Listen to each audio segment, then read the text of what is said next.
আমাকে সবার বউগুলোরে আমার বাসায় দিয়ে দেব, সবার সাথে সংসার করব। কি কি কি নোবেল ভাই কি কইলো? নোবেল আমাদের সাংবাদিক ভাইদেরকে কি বললো শুনছেন আপনারা, না আবার শুনুন? আমাকে সবার বউগুলোরে আমার বাসায় দিয়ে দেব, সবার সাথে সংসার করব। আমাদের বউকে তার কাছে পাঠাই দিতে হবে কেন? আমরা সাংবাদিকরা প্রশ্ন করে, সেখানে যদি আপনার বিরক্ত হন, সাংবাদিকরাই তো আবার বলেন যে ভাই সাংবাদিক ভাইরা আপনারা আমাকে হেল্প করুন, আমার প্রতি অন্যায় হয়েছে, অবিচার হয়েছে, কেন তাই না? নাকি নোবেল ভাই পাগল হয়ে গেল? দেখেন বিপদ কিন্তু ছাড়ে না, নিউজ এসেছে, হালকা পাগল পাগল ভাব হয়ে গেছে আমাদের নোবেল। যেই নোবেল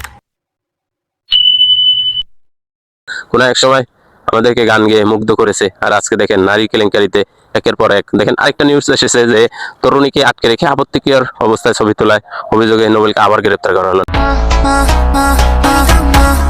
নোবেল ভাই একবার জেল থেকে মুক্তি পায়, আবার জেলে চলে যায়, এমন কেন? কি ভাই, ভাই ভালো হইতো না? নাকি ভাইয়ের মাথায় সমস্যা আছে?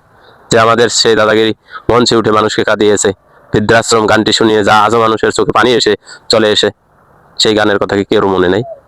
মনে আছে, কিন্তু ভাইয়ের মাইন্ডসেট চেঞ্জ হয়ে গেছে। নানান নিউজ এসেছে, আরেকটা নিউজ এসেছে দেখুন, আবার আটক হলো নোবেল, 3 বছরের কারাদণ্ড হলো নোবেলের। এই যে নিউজগুলো আসতেছে, এমন নিউজ কেন আসতেছে? নোবেল ভাই ভালো হবে না নাকি? নারী তার পিছু ছাড়ে না, নাকি বিপদ তার পিছু ছাড়ে না? আজকের এপিসোডে আমি নোবেলকে নিয়ে কিছু প্রশ্ন করেছি, উত্তর আপনাদের মাঝে তুলে ধরেছি। আপনারা সেই প্রশ্নের উত্তরগুলো দিবেন যে তিনি কি পাগল হয়ে গেছে নাকি? নারীর নেশা বড় নেশা, যদি একবার আপনি আটকে যান দেখবেন কখনো ঠিক রাখতে পারবেন না নিজেকে। নারী থেকে একটু হলেও সাবধানে থাকা উচিত আমাদের। কেন না, এই নারী মায়ের জাত, নারীকে সম্মান করতে হবে, তার মানে এমন না যে তাদেরকে আপনি অন্যায় অবিচার করবেন, কখনো এটা মনে হতে পারে না। নারীদের সম্মান করবেন, নারীরা আপনাকে সম্মান করবে। কিন্তু আটকে রেখে আপত্তিকর অবস্থায় ছবি তোলা, এই করা সেই করা, ভাইরাল করে দেওয়া, এরকমের যদি নিউজ আসে তখন তো নানান প্রশ্ন হবে।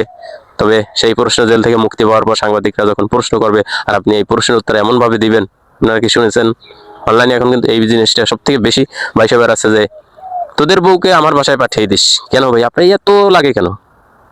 এমন প্রশ্ন কেন করতেন? এমন প্রশ্ন কেন করেন? আমার মনে হয় এমন প্রশ্ন না করাই উত্তম। সাংবাদিক যারা আছেন, সাংবাদিক বিন্দু, তাদেরকে বলবো আপনারা একটু প্রশ্ন করলে ভেবে চিন্তা করবেন কত নম্বর স্ত্রী। সাংবাদিক বেশি করে না, বলছে যে ভাই এটা আপনার কত নম্বর স্ত্রী, বলতেই পারে, স্বাভাবিক। কিন্তু সেখানে যে তিনি এমন আক্ষেপ মতন উত্তর দিবে, এরা কখনো কল্পনা ছিল না। যাই হোক, দোয়া করবেন ভাইয়ের জন্য, ভাইয়ের মাথা যাতে ঠান্ডা হয়, কেননা ভাই একের পর এক শুধু আটকেই যাচ্ছে। আজকের এপিসোডে বেশি দীর্ঘ করব না। তো সকলে ভালো থাকবেন, সুস্থ থাকবেন, দেখা হবে অন্য কোনো এপিসোডে। আল্লাহ হাফেজ।